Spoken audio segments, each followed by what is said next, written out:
everybody, I'm Bree the Plant Lady checking in with another video from the Royal Botanical Garden of Tasmania. Behind me is a great collection of Mediterranean native plants, many herbs, thyme, santolina, rosemary, lavender, and these are definitely plants that are super well suited for the dry climate of Tasmania. But what's really kind of interesting is that just across the walkway from that are camellias. And camellias do extremely well here. They are all setting buds. It's not quite time. The sasanquas are starting to bloom. Obviously japonicas won't be blooming until, I'm guessing, June or July. It's endlessly confusing for me as a Northern Hemisphere person to transition summer and winter. And actually, as I'm saying that, here is a beautiful camellia in flower. I don't see a label, but the sasanquas have started here. I've seen a lot of varieties of camellias, particularly in nursery production. There are a lot of plant breeders in Australia and New Zealand, so they're varieties that aren't as common in the US, but it's pretty exciting to see. I'll have to come back to see these when they're actually in full bloom. So as I make my way down, I realize I'm always on the wrong side of the walkway because here they drive on the left and their walkway patterns are that way and I'm always doing it wrong. But you can see azaleas are in bloom, which is kind of interesting because it's fall here. See, this is a big rhododendron. They definitely have spider mites, just like we do, so that's good. Not really, but makes you feel like less of a failure. You see problems persisting in other places. This is a grand wall of rhododendron and camellia. I'm very fortunate that it's a super sunny day today, and I'm hoping the temperature is going to go up to 23 Celsius, which is like 68 degrees Fahrenheit, so I'll be able to take my coat off. This is a garden that would make you fall deeply in love with conifers because they're so amazing. I'm gonna walk in through here and I have a feeling this is a matching set. It is Cupressus funebris. So I showed this in the first video that I posted, and it seems like they have a lot of their conifers in pairs, kind of flanking walkways. Now, this is all a bank of, oh God, a plant that isn't hardy for me. Grow it in pots. Hang on, I'm gonna find a label. Well, it's gonna drive me crazy because now I absolutely can't come up with a name and I don't see a label. I'm gonna shout it out like Botanical Tourette's like 2 hours from now when it has no context. But nevertheless, I love this planting, even though everything is familiar. I'm not coming up with the names. However, I wanted to show you that in this kind of crevice garden, Mediterranean hillside, they grow cyclamen, hardy cyclamen, extremely well here. So let me turn the camera around and show you some of the cyclamen that are growing. So here we have cyclamen africanum, and that is starting to flower. You can see its nice foliage. Here is cyclamen mirabile, and that isn't flowering yet, or it's actually, maybe it's just finishing flowering. Tiny little leaves, and I think that's a Helleborus argutifolius. Here is cyclamen parvifolium, which is a really nice silver leaf, and then cyclamen pseudo-ibericum. I haven't seen a lot of these, like some of these species aren't actually hardy in Raleigh. We grow more cyclamen coum, cyclamen hederifolium. Here we've got, what do we have here? Cyclamen coum. Okay, so coum is a really great, it leaves out before it flowers, and it's got really nice rounded leaves. What I really appreciate about cyclamen is all the diversity of leaf color from them self-seeding.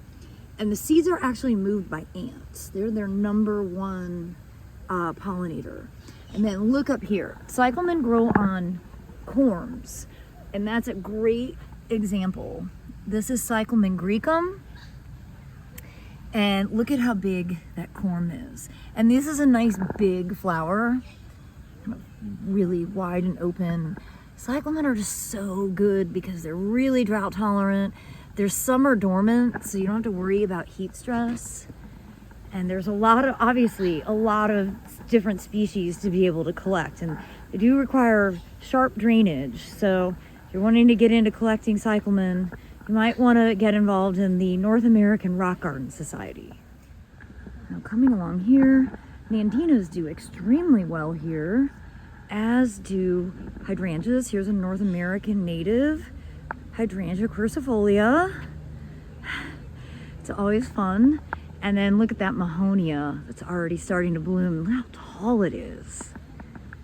It's so funny that we try and grow these as little meatballs. And a big stand of epimedium. And I believe this is more Acer davidii, the snakebark maple. And on this side of the slope, you can see heuchera, not growing as vigorously as it could in other environments. And then some really interesting ferns. If I don't see a label, I'm not going to try and pretend that I know what it is, because I don't want to give you bad information. And again, the conifers here are really epic. So here, this huge trunk is Cupressus lusitanica. That's a Mexican native. Look at that sort of twisted bark. It's amazing. And then over here we've got Podocarpus.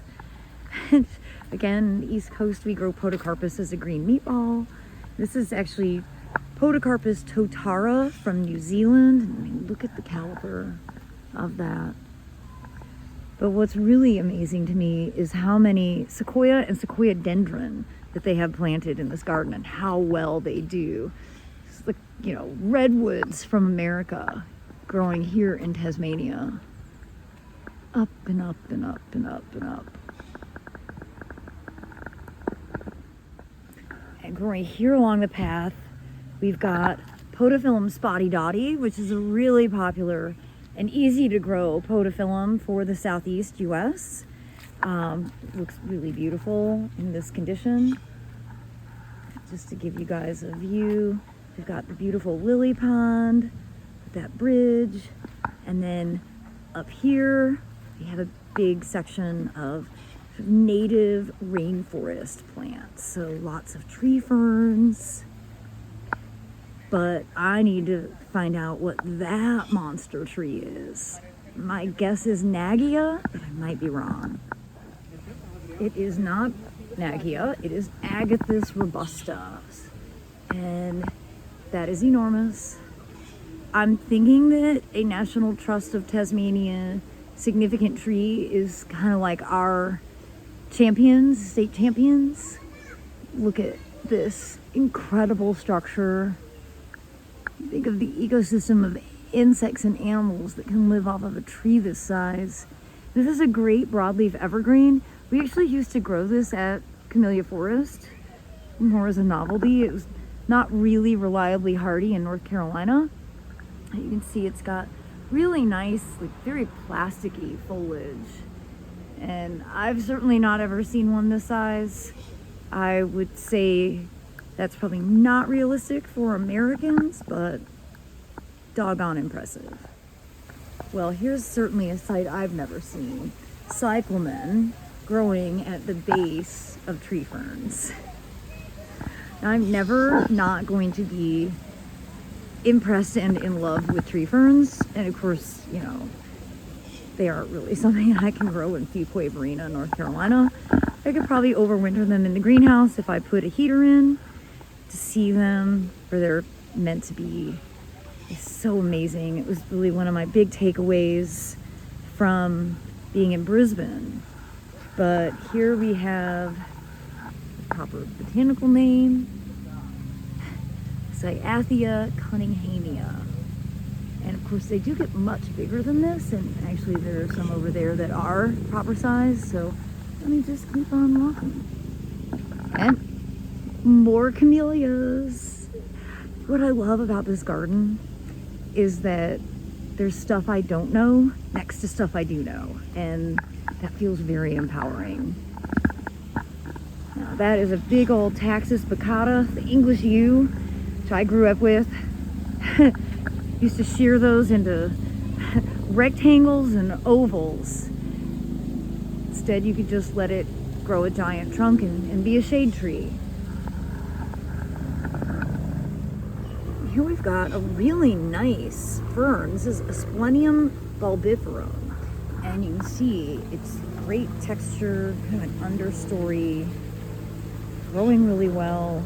But it would be good in cut flower arrangements. Well, the kind gentleman that greeted me when I first arrived was like, you have to find the hidden waterfall. And it is glorious. And yes, what an amazing space. I would love to live in an environment just like this. I will say Tasmania has the cleanest water of anywhere I have ever been. And I'm actually drinking water from the tap, which is something I have not done since I was a very small child. I have real misgivings about how America's water treatment plants are run, and really just the safety in general of our drinking water. Here, I'm like, I can't believe I'm filling my glass out of the tap, and it doesn't taste like anything. And it's clean. This is really amazing. Another hidden waterfall. Oh wow, look at those tree ferns. I think that's different species. Again, I don't really know much about tree ferns, so I'm just admiring their incredible stature and texture.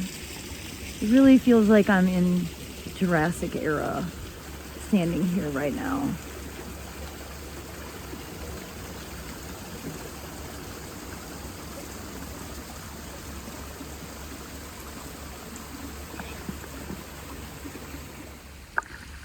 Well, here's a familiar plant. This is a magnolia, maybe Magnolia laevigata. One of the nice broadleaves ever, laevifolia. Yes. Okay, close enough breed. This is a great kind of shrubby broadleaf evergreen.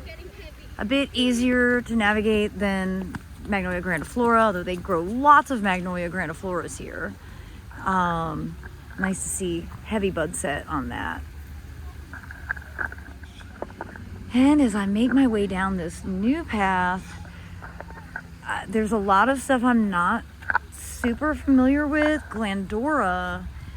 I thought this was Lithodora, and maybe it's had a name change. I'm not sure. It's got this cool little blue flower. It might not be Lithodora.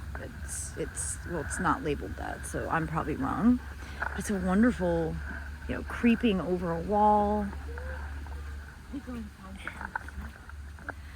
And it's so crazy to see Cordellini australis as a tree. We grow these as thrillers in summer containers. Here, it's like 30 foot tall. And then, of course, a backdrop of awesome arcarias, enormous miscanthus, which apparently aren't invasive here, which is great because it kind of makes me cringe to see these. And again, that skyline of those tree ferns. It's such a special place. Well, everybody, I am going to end here with Cupressus tortuosa. Again, not a plant that I have a lot of experience growing, but certainly a beautiful conifer. And I am going to plan to just keep on walking and make another video to be able to share the beauty of the Royal Tasmanian Botanical Garden with all of you. As always, thanks so much for watching, and happy gardening.